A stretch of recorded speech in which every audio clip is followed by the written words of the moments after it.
I'm joined today by Texas scouting legend and very successful entrepreneur, Alan Branch.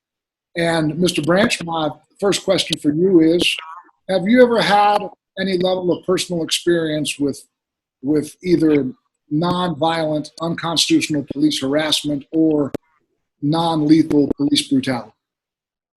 Both. Well, handle around roughly, but definitely ask questions. Where you coming from? I mean, as adult male with this gray beard that I have now, at 50 something years old, still can get handled in certain ways. Back when we were 13, 14, 15 years old on the streets of Oak Cliff in South Dallas, it wasn't uncommon to be held for long periods of time, laying face down or up against a police car and just walking and asking questions and checking everybody's pockets and doing this, that, and other. May do that for 10, 15, 20 minutes and then say, all right, I'll get out of here, you know. And those kind of things, I mean, they're just all the way through college and then dealing with, the highway patrolman. As I got to college, I was at the University of Texas, driving to Houston, coming to see my friends at Prairie View, and then transferring to Prairie View and going back up through the Navasotas and Beat Ices and all those little small towns, all the way back to 75, coming to Dallas.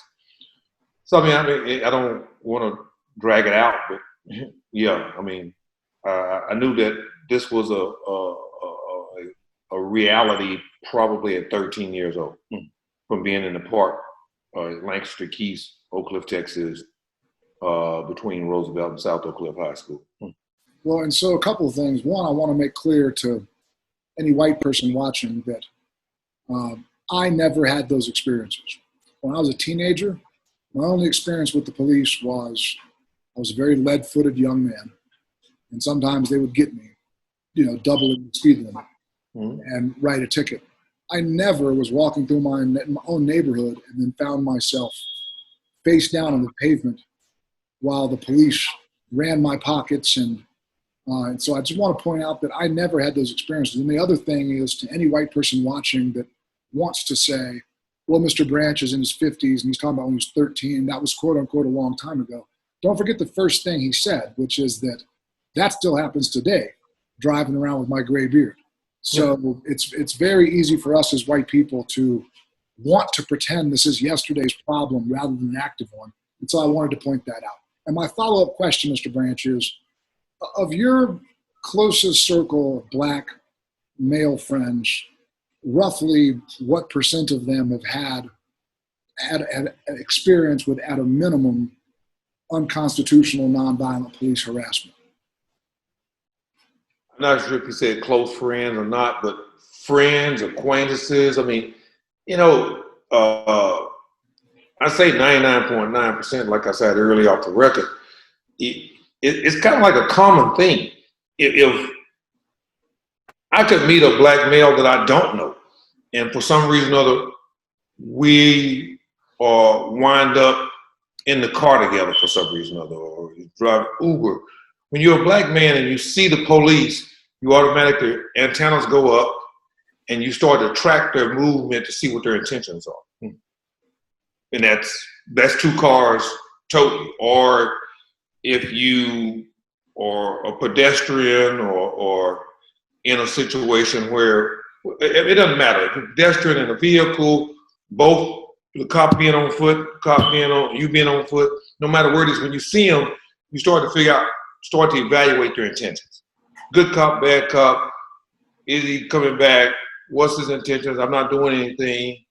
All these things run through your head that say what the potentially could come out of this, and you start to prepare and posture to not be a victim. Now, when you're 13, 14, 15 years old, you haven't developed that skill set yet.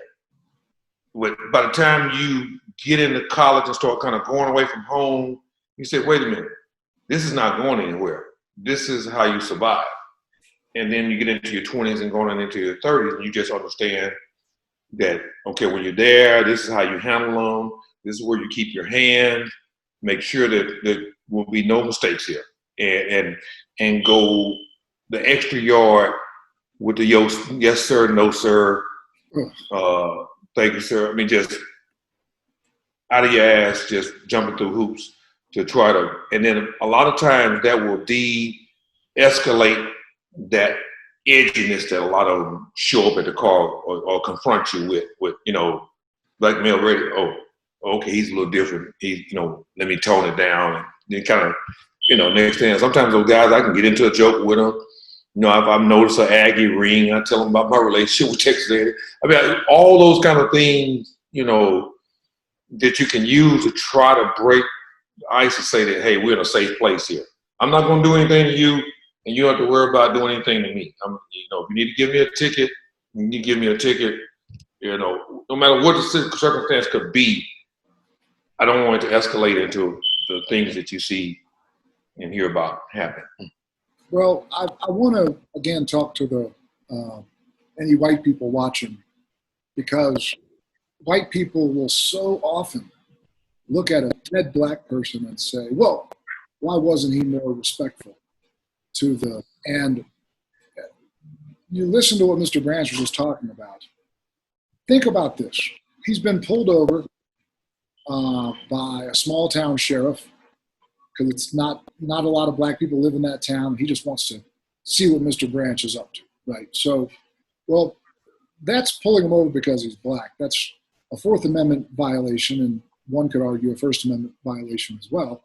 And so it really kind of sucks for us as white people to look at black people who get their constitutional rights abused constantly and expect them to behave submissively and deferentially in the face of having their fucking rights abused. And so we as white people need to be a lot more empathetic for how we would feel if our rights were being consistently abused our entire lives. And trust me, black people know, every black person I personally know has been taught the things that Mr. Branch was just talking about. The say yes sir and no sir more than you normally would. And they do that to stay alive. But if your rights have been abused repeatedly throughout your life, do you not have the right to get a little bit pissed off here and there? And so I just want white people to be a lot more empathetic, because I can tell you if the cops were abusing my constitutional rights, they would not get respectfulness and deference from me. And I probably would not wind up dead because of that. So I just want white folks out there to have a little bit extra empathy as they listen to these words. And the last question in the formal part of the interview is, if you repeatedly throughout your life, from 13 until in your 50s, and if 99.9% of the black men you've had these types of discussions with have been at a minimum unconstitutionally, non-violently harassed, would it be fair to say that because a lot of white people insist that this is just isolated, all these things are isolated. Do you think this stuff is isolated or more pervasive? No, it's pervasive. I mean, it's just a fact, Peter. I mean, you just learn it. You learn it so well as a young, and you grow into it so well that it becomes such a fact, a reality, that you don't even really know that. You know it's wrong in how it's going, but you don't really necessarily know that it's wrong from a lawful perspective, or you don't know that there's a constitutional violation. And I guess because you don't see of any way to prove that, then you just accept it as accepted practice. This is what goes on, and there's not a damn thing you can do about it. That's sometimes I'll ask black friends if they've ever been unconstitutionally harassed by the police, or had a bad experience with the police. And sometimes I'll get like no, not really, man. I've been pretty lucky. And then I'll say, well, they've never asked for your ID when you were just walking down the street minding your own business and told you matched a description of a suspect or whatever. And most of the time they're like, oh yeah, of course that's happened. And it's so normalized that, that it's like the reason I keep talking about constitutional rights, it's like, sometimes I'll mention this to a black person, they'll be like, hey, like, for real, I don't give a fuck about constitutional rights. I just want them to quit fucking killing us. I want them to quit beating the shit out of us. And the reason why I always reference constitutional rights is because I'm trying to persuade white people. And most white people I know really value or think they value the Constitution and love to wrap themselves in it. And we see nearly universal. I'm not saying every single cop does it. I'm saying every single black man has experienced it. Flagrant abuses of the Fourth Amendment to the United States Constitution. You see with local laws in places like Chicago and Manhattan where they criminalize carrying a weapon.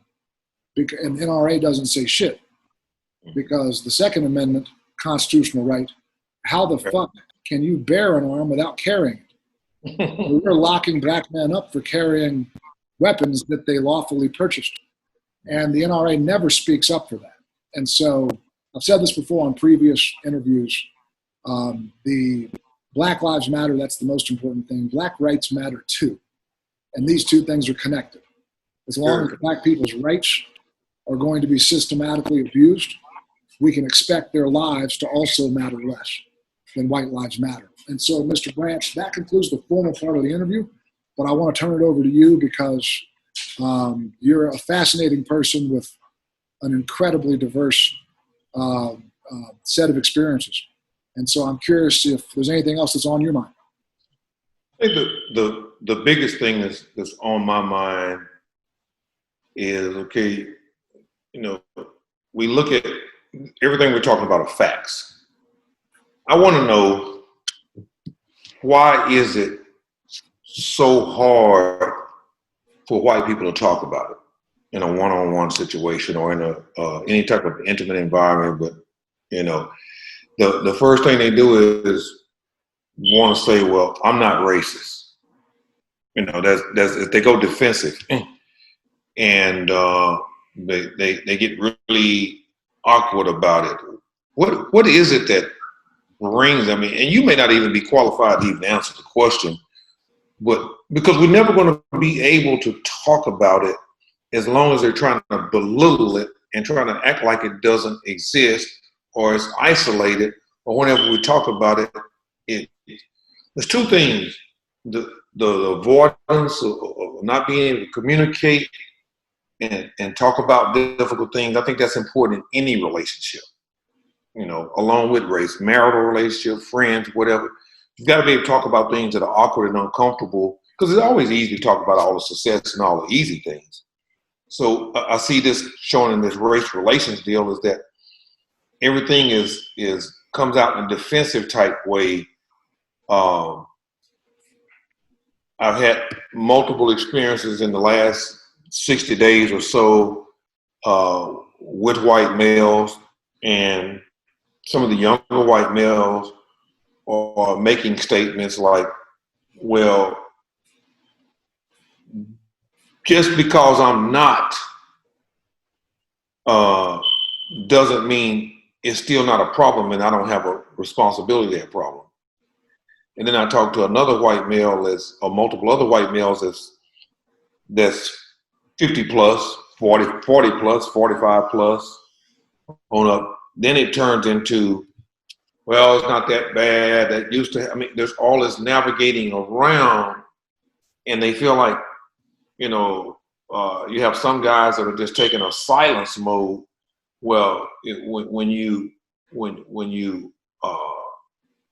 don't say anything, silence is approval, or it's not an issue. That's the way I interpret it. That doesn't necessarily make me right, but if anything else, Peter, that was going on at the level and all the years that's gone on and the detriment that it causes to human beings. You have animal rights people. They're not animals.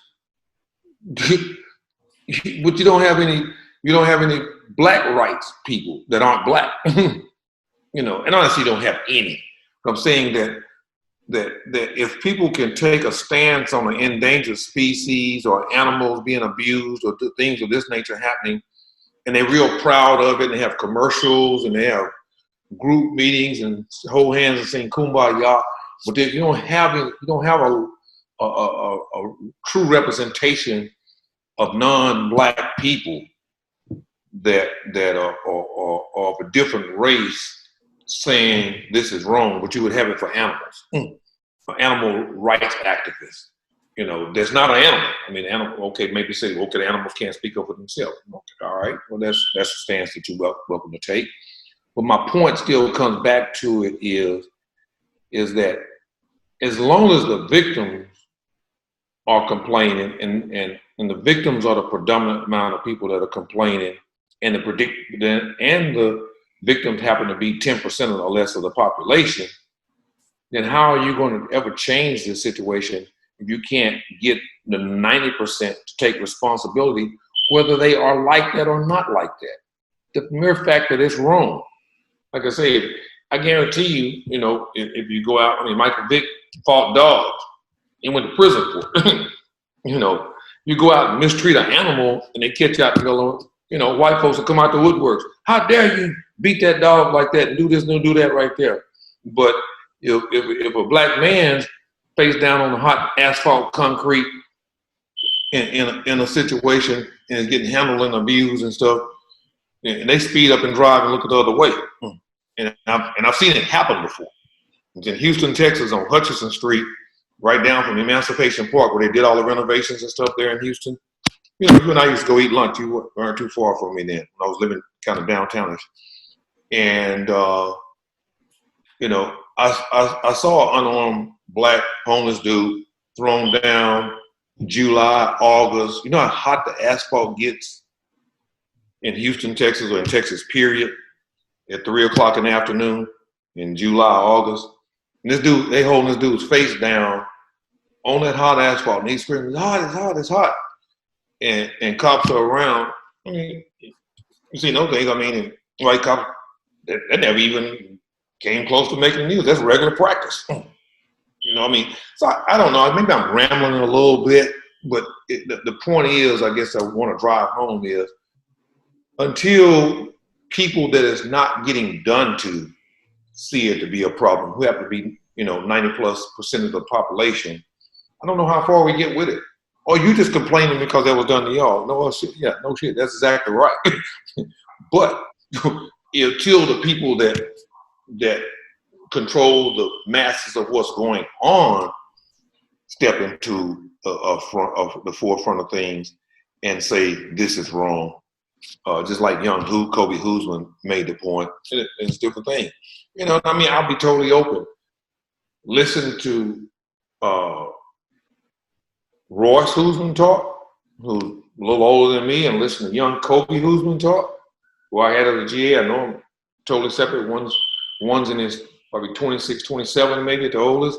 Other one's probably 60 or older. Father and son. I've never known neither one of them to be bad guys, but it was very, very uncomfortable for Royce to talk about it. And Kobe was just chomping at the bits, making all these great statements. I mean, there's some type of generational line being drawn here.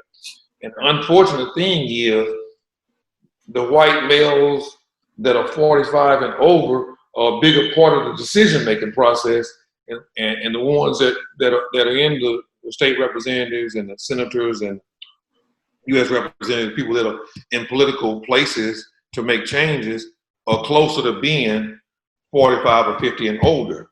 And they're the ones that aren't concerned about taking a stance. That's probably my biggest question to you, a white male who I've known for a long time and have a lot of respect and trust for. And probably, I mean, you and I have been talking about these things for 10 plus years. And here we are right here. We never knew that we would probably be sitting in it like this, because that's how long it's been going on.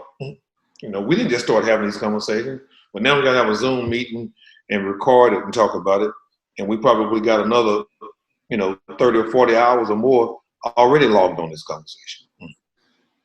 Well, there's no question that I always use the analogy of climbing Justice Mountain.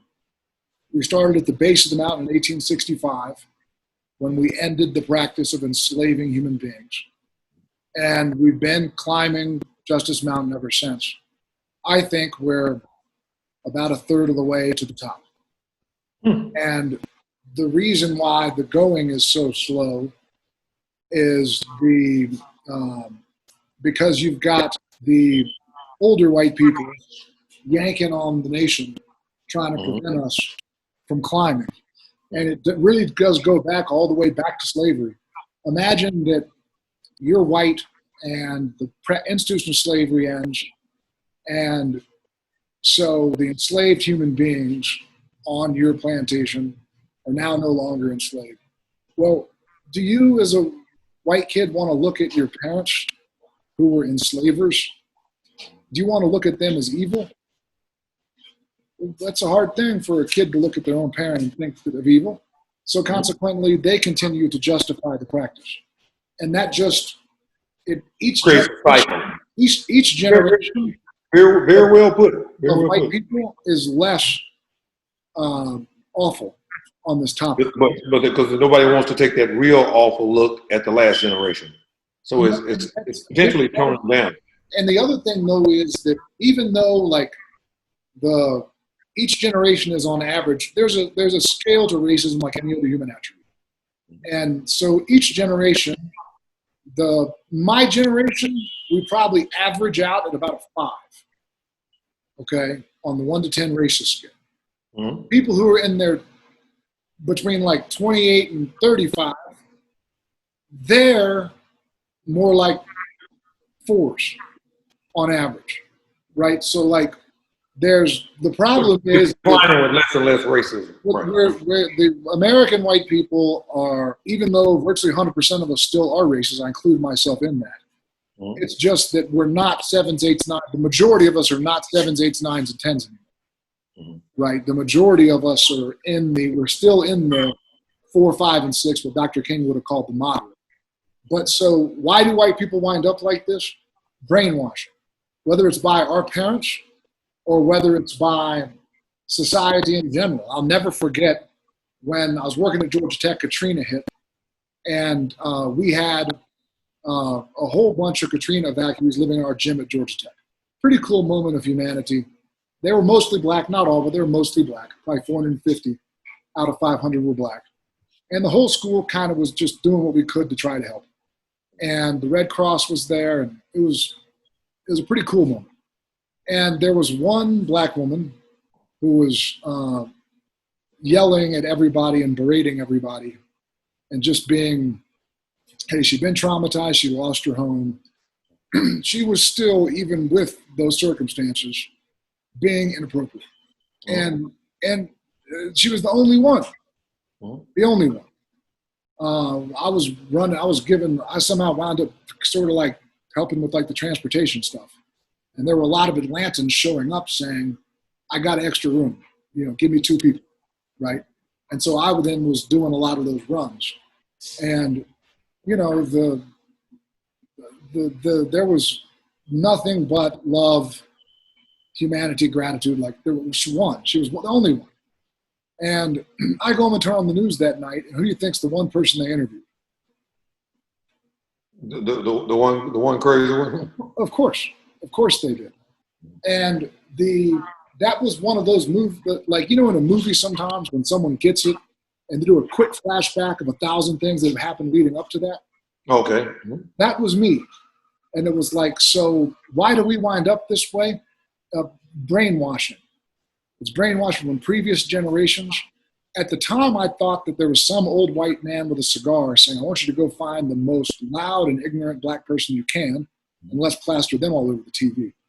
But as I became more sophisticated on my views on this topic, I no longer believe that. What I believed happened is that's what they went down there expecting to see. And so consequently, that's what they were looking for, right? If you anytime you're looking for something, you're always going to find it. You have a better chance of finding it. So they didn't arrive trying to look at sort of a collective truth of the situation. They arrived expecting to find chaos and black people burning and looting and da-da-da. And they arrived that way because previous generations, previous examples of media, look at all of the different things that we saw on television when we were growing up that thankfully you see a lot less of today. And so brainwashing is a huge part of it. And then the other thing that's really important, and I try to, persuading white people is my goal. And so one thing I can tell you is that if you were to call, I'm a bad example, but if you were to call the average white person a racist, okay, immediately their mind goes to Bull Connor, water hoses, Hitler, and evil. And so they go, I'm not evil, and I don't hate anybody. And so, therefore, I'm not a racist. And what they're doing is they're self-issuing comparative clemency. They're looking at someone else who's a worse racist and consequently saying, therefore, I can't be a racist. And so what I try to do, because when you tell someone they're evil, they're not going to listen to you. Nobody wants to think of themselves as a bad person. So what I try to do in these discussions is decouple morality from racism and say, just because you have racist thoughts and feelings and speak racist words doesn't automatically make you evil. The morality doesn't come in to play until you start to act on those inadvertent reflexive thoughts. Or once your eyes have been opened, if you reshut them, if you refuse to self-check, that's when the morality comes into play. If someone's been brainwashed, they're a victim too, right? You're not a bad person to have been brainwashed. You're a bad person if you don't do anything to change it. And if you allow that brainwashing to affect your tangible actions that cause. Once you realize you have been brainwashed. And let me ask another question to you. And then the last thing is that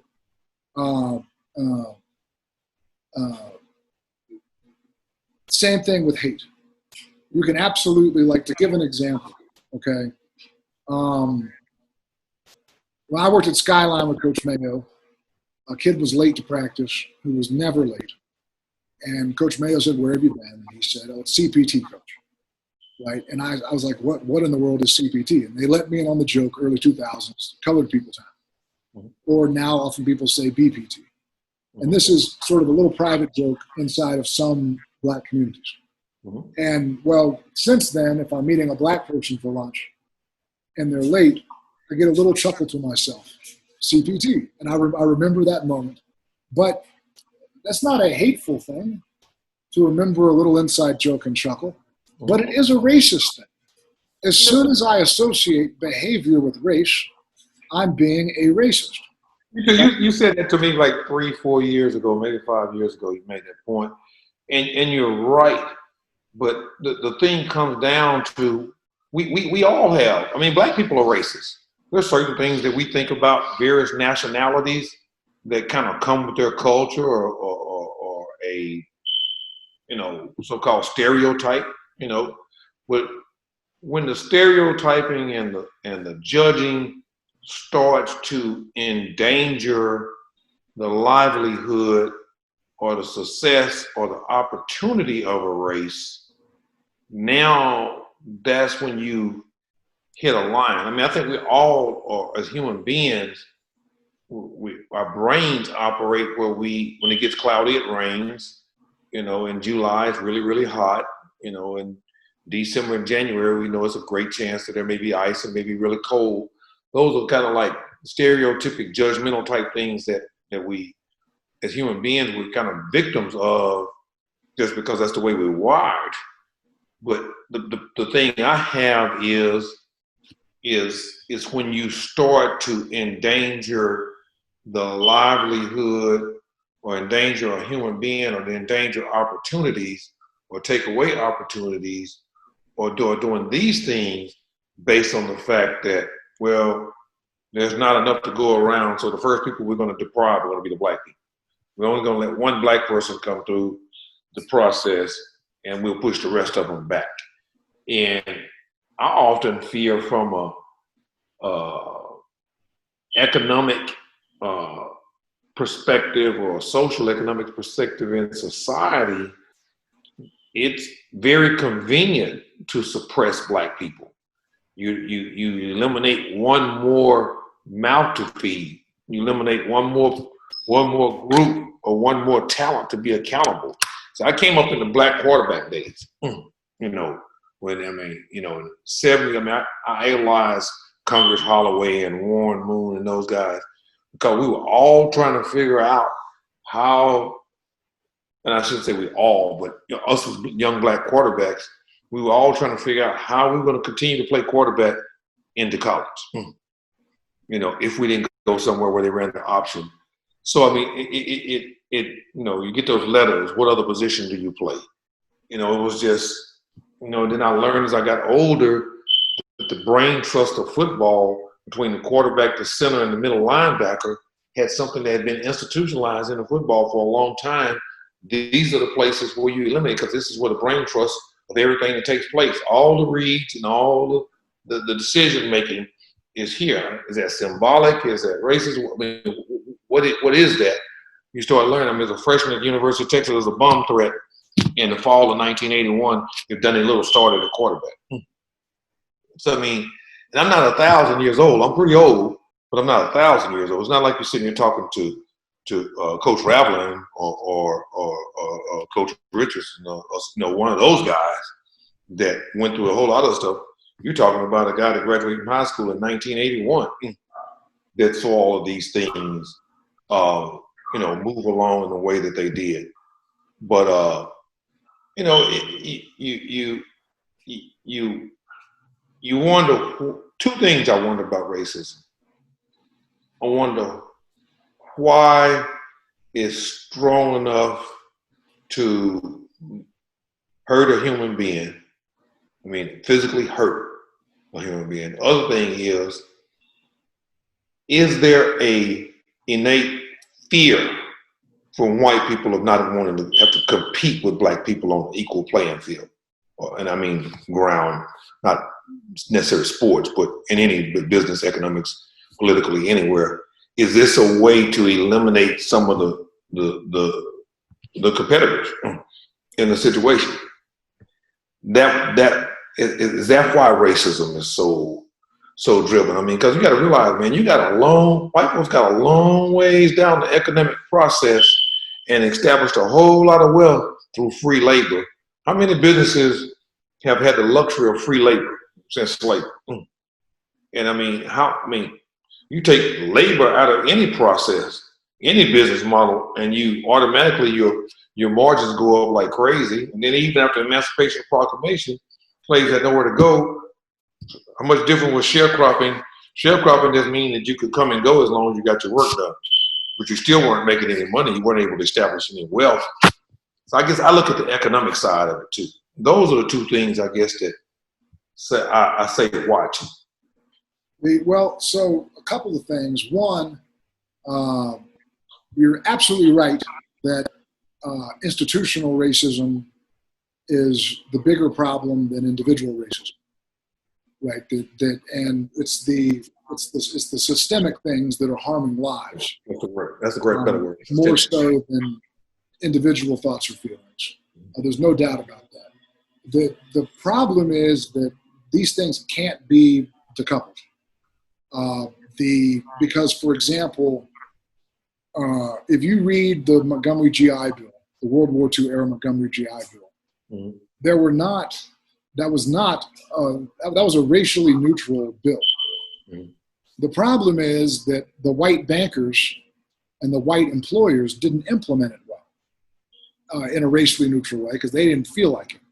And so there are very few institutions that remain racist as far as how the rules are written. Structure. The problem is how to implement it. It's not legal for a bank to treat identically qualified borrowers of different races differently. But it happens so often that Bank of America had to pay a $335 million fine in 2011 because the practice was systemic. Not because the Bank of America CEO, which will bring me to the other point I wanted to make, not because the Bank of America CEO had a secret memo, but because the individual loan officers were individually racist. And so I feel like that my mission is more combating. I want tangible structural reform as well. There are reforms out there that need to be enacted, and I have 80 pages of that in my book. But my own focus is on, one, getting white people to admit they're racist, even if they don't hate black people, even if they're not a 10 on the scale, even if they're a 3 or a 4, right? And then two, I want them to engage in uncomfortable self-dialogue, self-checking, reading, conversations, watching videos. I want white people to own our own racism and try to do something, have an action plan moving forward to lessen our own racism. And then as far as I don't think for the most part, these things are conscious. I think that most of the racism we see in America today is brainwashing based, and much, if not most of it, occurs at the subconscious level. That's my own view based on a lot of research and a ton of conversations. It's incredibly rare that I meet a white person who will say, man, you're right, what I said was racist. Like, it's more like I got to go through a whole process. First, I have to admit that I'm a racist too, so they don't feel attacked, right? Because like you said, there's automatic defensiveness. Well, as soon as a white person gets defensive, my productivity is gone, right? And so especially interpersonal conversations, I try to police my own tone as well as I can. Sometimes I get angry. Lately I've been making the mistake of publicly calling police officers terrorists. That is how I feel. But I don't believe that's doing a damn thing to accomplish what I'm trying to accomplish, which is get white people to listen. I think when I call police officers terrorists, white people turn their ears directly off and think of me as a radical nutcase. And so I'm trying to police my own tone. But that's kind of my mission, and a niche I'm trying to fill is trying to engage white people on the largest scale possible, just to get us to at least wonder, have we possibly been affected by racist brainwashing? Even a small amount. Is it possible we've been affected? Just a little bit. And if we have, let's talk about it. So that's kind of what. Can we? Obviously, don't want to take up too much more of your time, and I don't have a ton of time left. I got about a good 5, 6, 7 more minutes left.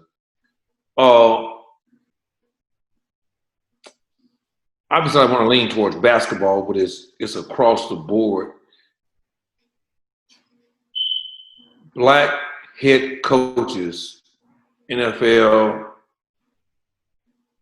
NCAA. Obviously, you and I deal with the black head coaches in college basketball, is the world that I live in.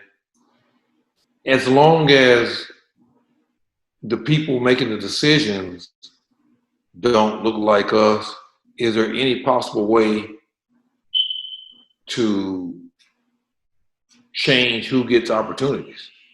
You constantly seeing young white kids jump in, go somewhere to a low major school, win 20 games, and and the next thing you know, they've got a Power 5 job.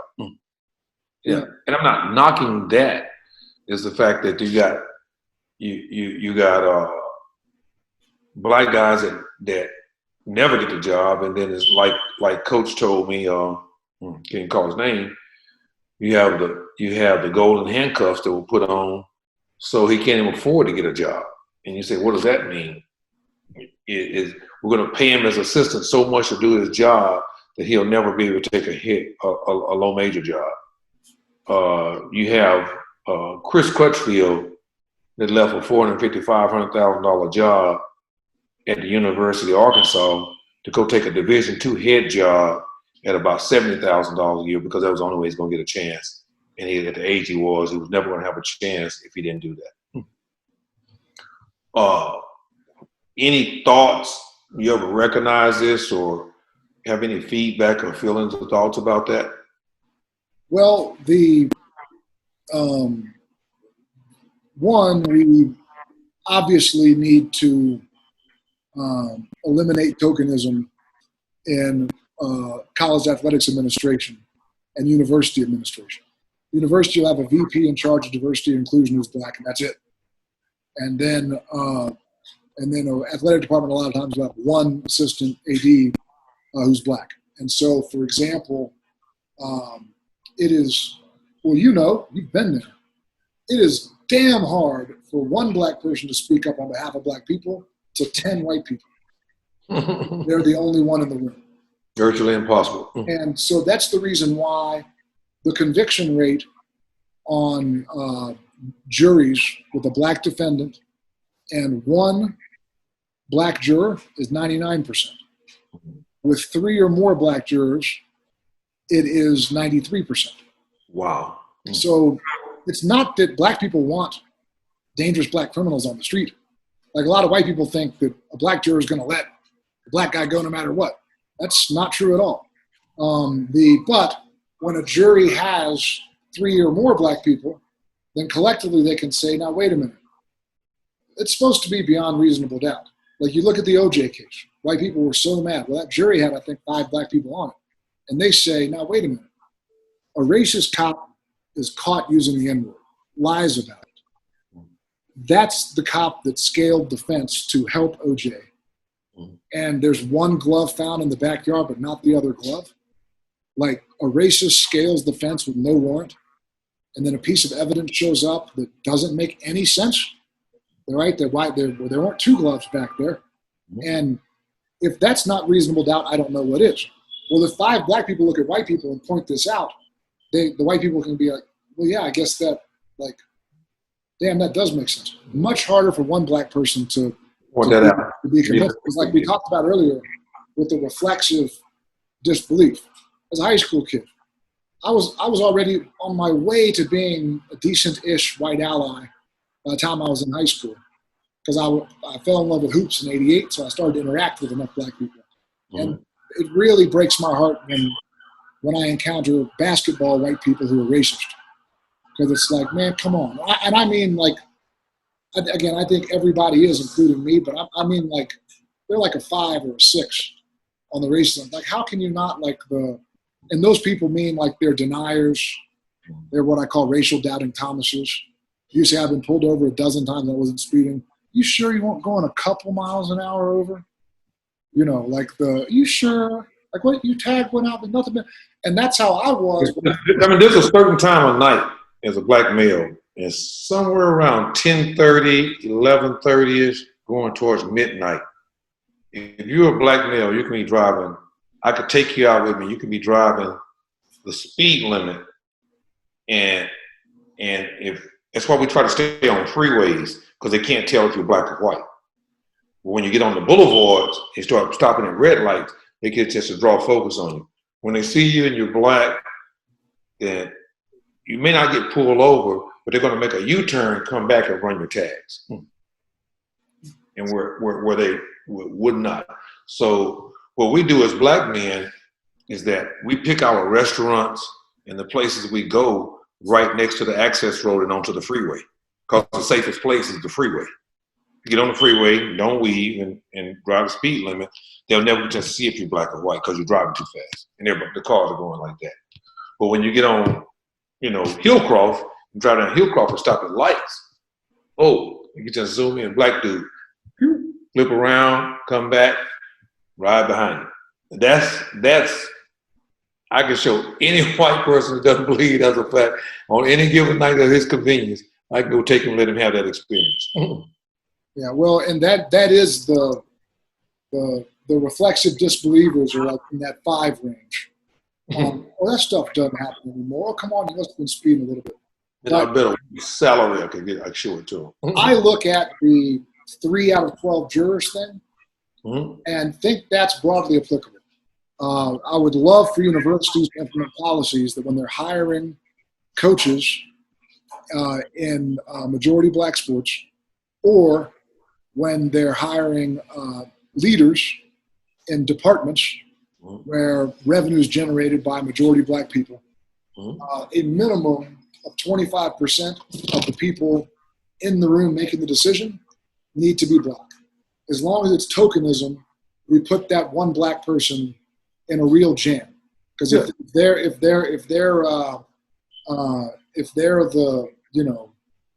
they're the only voice that's coming out every single time of why we got to do something about this.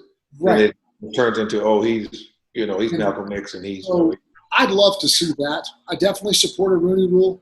I think that every AD and every men's basketball, women's basketball, football coach, and we also, I mean, it's off topic, but we also need to quit hiring men to coach women's basketball unless we're going to start hiring women to coach men's basketball. Off topic, but that's also sort of fundamentally ridiculous. Yeah. And speaks to an entirely different system of oppression that, like racism, continues to exist. But that's the short answer is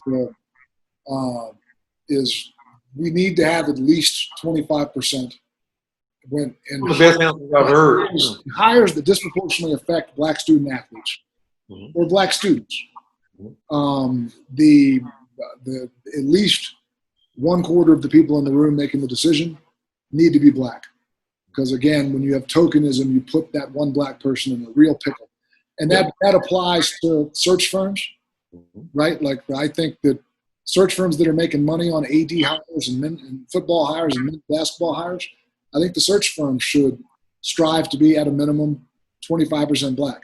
Same thing. It's like the best way to give black people a fair chance is to have enough black voices in the room that they could be more collectively believed. When I was in high school, the first 3 or 4 stories I heard about getting fucked with by the cops for no reason, I was like, really? Because of course that doesn't happen to me. So we all retreat to our own experiences, right? But I would listen to an astronaut that's had experience I hadn't had about that person's experience, but for some reason, I find myself dismissing a black person's experience because I haven't personally had it, right? And what's that based off of? Racism and mostly brainwashing.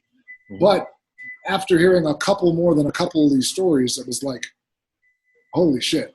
Like this is, you hear enough stories that have the same theme, and unless you're a dick, you start to listen. And you're a dick not to listen to begin with, but you're really a dick if you keep ignoring even after you've been presented with a,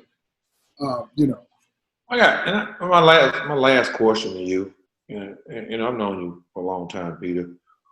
Why or what in your experience do you feel like made you choose to take a racially conscious, fair, be a decent human? Why you not just racist? Why you not a 7?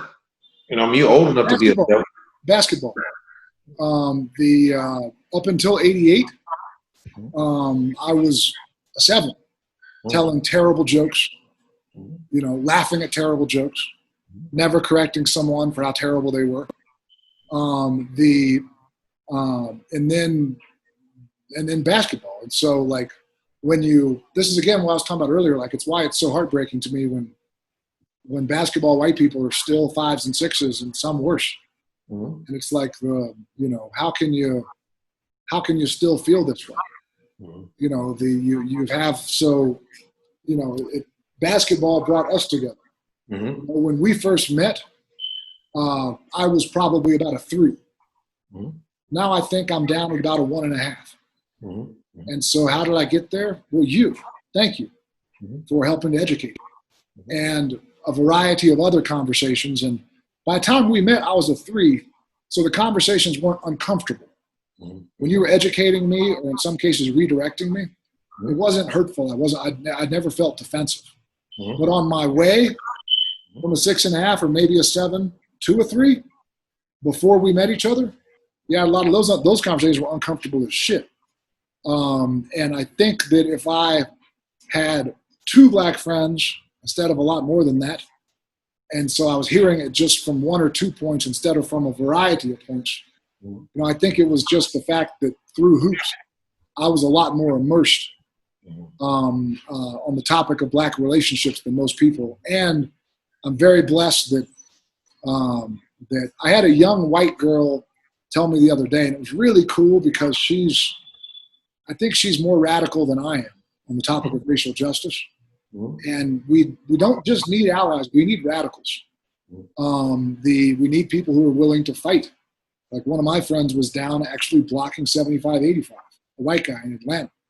He risked arrest, he risked, a radical will lose a friend or a family member over this topic and not give a fuck. regular allies, that's a concern that they're trying to balance, But she was essentially, we were talking, and she was kind of disappointed in me for not being radical enough, which was just beautiful. And she said that, well, I don't remember the exact topic, but she said, well, how do you know that your black friends aren't telling you what you want to hear? And I said, well, it's interesting you bring that up, because I've pointed that out to other white people who might have one black friend. Back to the 3 out of 12 on the jury, right? If enough of your friends are black, then you start getting a lot more truth from your friends. But I was lucky to have the vast majority of my black friends who called me out for being a racist over the years, even when it was hurtful and uncomfortable and made me feel hurt. They were willing to stick with me and kind of take me on as a project. And rather than just be like, man, fuck, pizza, fuck, man, fuck. I thought he was a pretty good dude, and now he said this thing, and I can't. So I was lucky to have black friends who checked me, and enough black friends that sometimes it was a group check. Again, back to the 3 out of 12 jurors thing. And, so I hope that answers your question, but that's... No, that's very good, because I asked that question because anytime you're looking for a solution, you got to go try to find some successful case studies where it worked. And I look at you as a successful case study. So why not? What is it? What is it that allowed you to become the human being that you are? Let's try to, maybe I should be responsible for more of my white friends and acquaintances and counterparts or whatever, to have more of a Peter Squidham experience. So first of all, if I want them to have a Peter Squidham experience, I need to make sure I understand the Peter Squidham experience. And that was the reason I asked the question. Well, I appreciate that. And I literally, wrote the book. The reason is I want to push 7s to 5.5s. I want to push 5.5s to 3.5s. I know I'm not going to take a 7 to where I am just by reading a book. But I know that if I can nudge, or somehow, some way, white people could read this book in a broad, if white people could read it, they would definitely come out of there thinking differently on these topics than they used to. Because it's like you talk about the propaganda, like, I swear 90% of white people can recite to me that black people are 600% more likely to commit homicide proportionally than white people. They know that stat, but none of them know that black people are 44% more likely to serve our nation militarily as a patriot in the armed services. And so it's like, well, how come you only know these stats, but you never know those stats? Well, they generally know the statistical or take the metrics on what they can use to manage or manipulate or suppress or validate their deal. I mean, it's kind of like being an attorney. Validation is the main thing. White racists need to validate their own racism. Yeah. And otherwise, they have to. Right. If you can't justify it, you got to deal with it. And white people don't want to deal with it. At least most of us don't. And yeah, the validation of I know white people who can practically recite all the FBI crime stats. And I always counter them by saying, we don't have crime stats, we have arrest stats. And if they do a sweep through Oak Cliff and arrest a bunch of black kids for smoking weed, while not doing a sweep through SMU and arresting a bunch of white kids for smoking weed, did the white kids not commit a crime? We don't have crime stats. We have crime estimations. The only stats we have are arrest stats. And because black communities are very deliberately over-policed, and there's sort of this is anecdotal, but the police have not done me any favors as a grown-up, especially as I'm not very nice to them. But when I was a high school kid or a college kid, right, caught with a little weed or whatever, the attitude was always, and I know white kids do get arrested for weed, but the attitude was always, we don't want this to go on his record. We don't want to ruin a good kid's life, right? And it's not that black people have experienced that same benefit of the doubt sometimes, but as a percentage, it's like, you know, I got a lot more white friends with stories about being given the benefit of the doubt than I do black friends. And, you know, to be fair, some of those same cops that I told you about in Oak Cliff, Texas, back in the '70s, they would take us through all that right there. And if they found one of us who got our weed, they pour it out in the grass in front of us, you know, and do some different things like that, because they said, "Man, I ain't got time to be worrying around with you," you know, and pull we out, let you go. But you know, I think we brought up some great points. I'm excited. I guess one thing I would leave, as I one time winds down, I would leave this from is, what is it that I can do to promote your passion and what you're doing here? You definitely, I call it a passion because I have a right to call it a passion, because I spend enough time to validate it as a passion, and with enough time with you. But what is it that Alan Branch can do? Is it social media awareness and retweeting? And, you know, I mean, I get, you know, 100, 200,000 impressions some month, certain times. Is it that I can do that?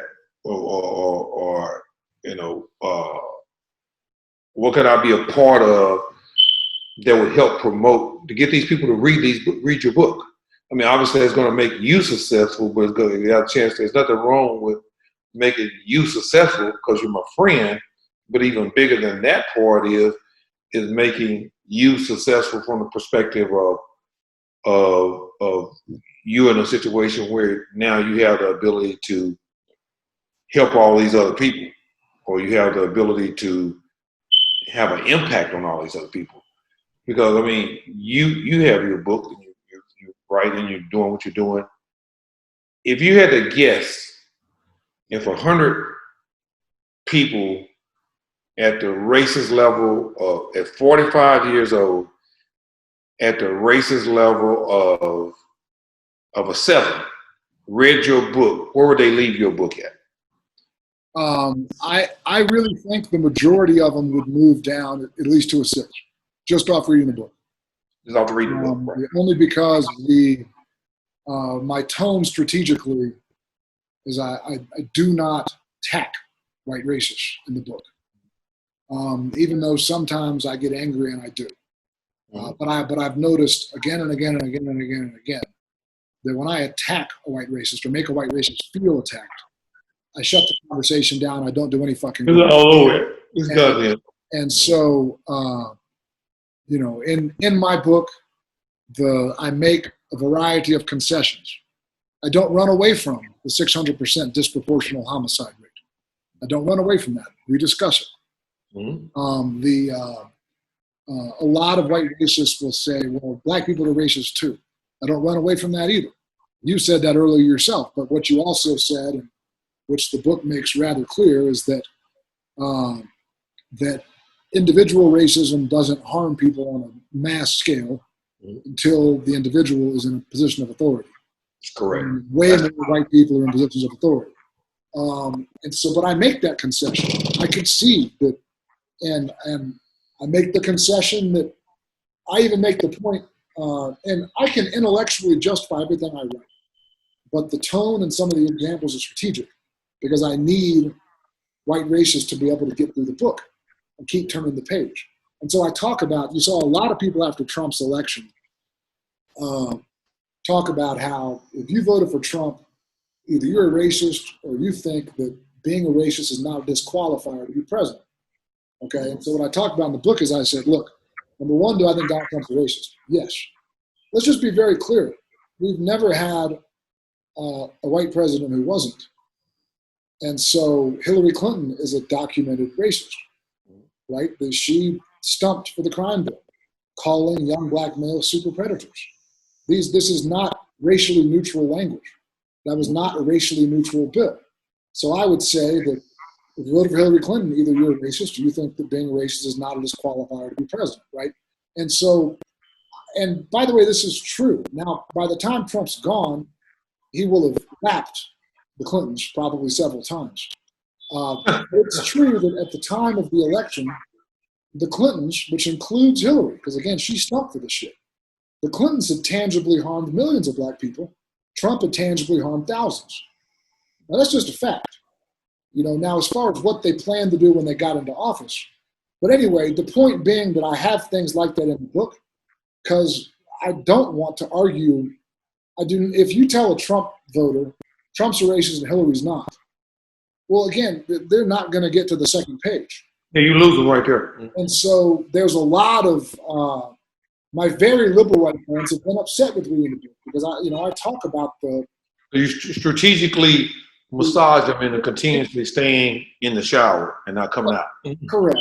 And but also, like, I need white liberals to self-check. Right? Being a liberal is not a magic anti-racism cloak. Yeah, you don't become a white liberal doesn't right. take you off racism. There were 40% of white Democrats.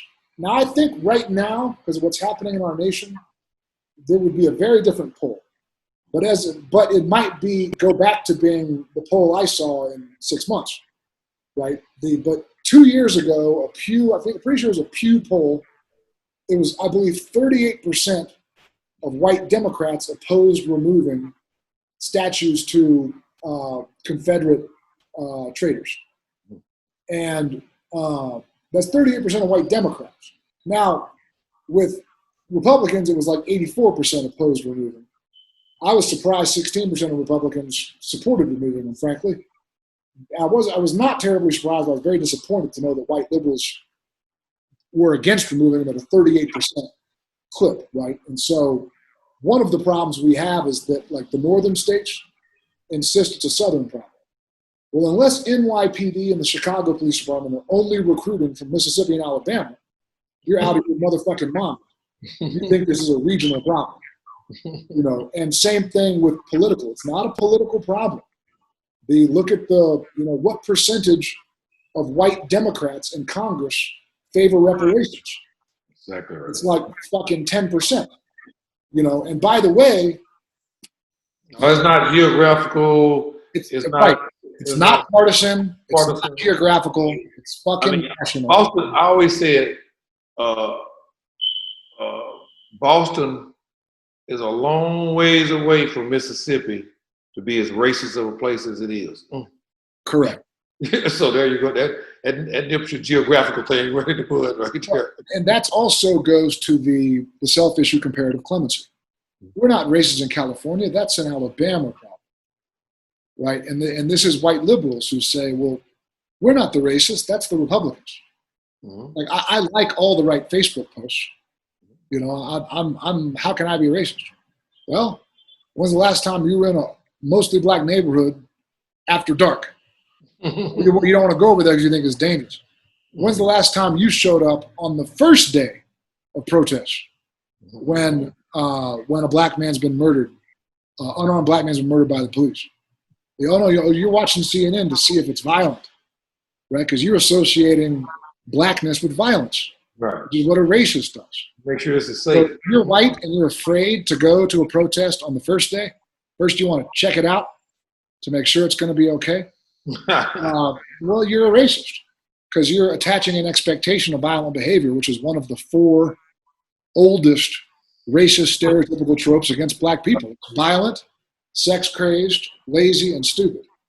And so anytime you're thinking about any of those 4 things as it relates to blackness, you're not just being a racist, you're being an enslaver level of racist because your thoughts are literally mirroring the enslavers. So y'all should probably knock that off,